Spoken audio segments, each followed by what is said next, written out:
Skippy02 here once more.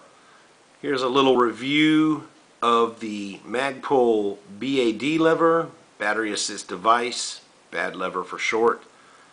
This is essentially the package it came in. Forgive me, it's already installed, mounted, and all that, so you can't see all of that, but that's essentially the package it came in. There was a heavy-duty Mylar Ziploc type bag that was stapled within the package, which included all of its contents and so forth. Its contents were, of course, the BAD lever, its mounting plate, a single Torx head screw, and this stupid little, I'd call it an Allen wrench, but it's actually a small Torx wrench.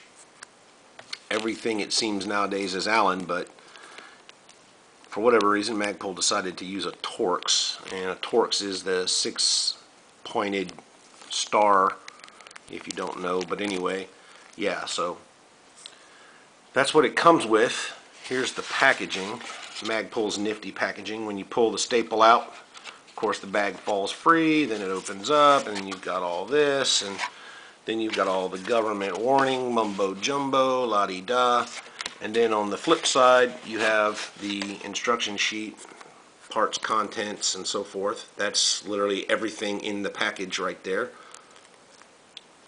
The back plate, the lever itself, the screw, which is thread locked for you, and then this stupid wrench. Here's the installation instructions, couple steps. There's really nothing to it, but for those that don't know or haven't seen, this is basically what it is. Let me set the package and the wrench off to the side. Here on my rifle, which is a little different than most AR-15s because of that right there. This extension that goes from here to here. You won't see that on almost any other AR lower on the planet. There are a couple, but not many. That is a finger shelf, which is for indexing and resting your finger when not in the firing position. That creates a bit of a clearance problem for this lever, but that was easily remedied with a pair of pliers, and when I say pair, I mean two. Now you'll see the lever itself swoops up and then down. I did not put all of that arc in there. It does have some arc to it. However, when you have a rifle with a lower, such as this one, which is the Smith&Wesson MAGPUL Mid Mo, you have to add a little additional clearance in order for the bolt catch to fully work using the BAD lever. That's easily achieved by crimping here with a pair of pliers and crimping here with a pair of pliers. While pushing down on this section, you lift up on this section, thus increasing the arc, like so. That, of course, puts this lever down here where it slips into the trigger guard outwards like that. You then take your pair of pliers, grab here, then grab on this tang, and bend up. This is made of 70-75 aluminum. You're not really going to hurt this. If you're concerned about finish, wrap a piece of electrical tape around the head of your pliers. As you can see, mine, no marks on it whatsoever. But anyway, then obviously increase your tension, bending it from, this position to that position, and no problem. You now have clearance to actuate it. What this does is right here, this screw goes through this paddle. Right here, let's see. You can see it's got MAGPUL's name etched in it down here. But this comes over, and the actual stock OEM paddle that's standard on 99.9% of AR lowers for the bolt catch has that little ping pong paddle shape. The back side of this is molded to fit that. If you have some oddball aftermarket paddle, you might possibly run into a problem. Anywho, this section is cupped. It's hollowed out on the back, and there is an insert, which is what that screw goes into. You don't drill into the weapon in any way, shape, or form. You don't drill into any of its parts or components. The back plate literally sandwiches on the front, or actually on the back side of the paddle. The lever itself cups the front, and then the screw locks the two pieces together, thus clasping it.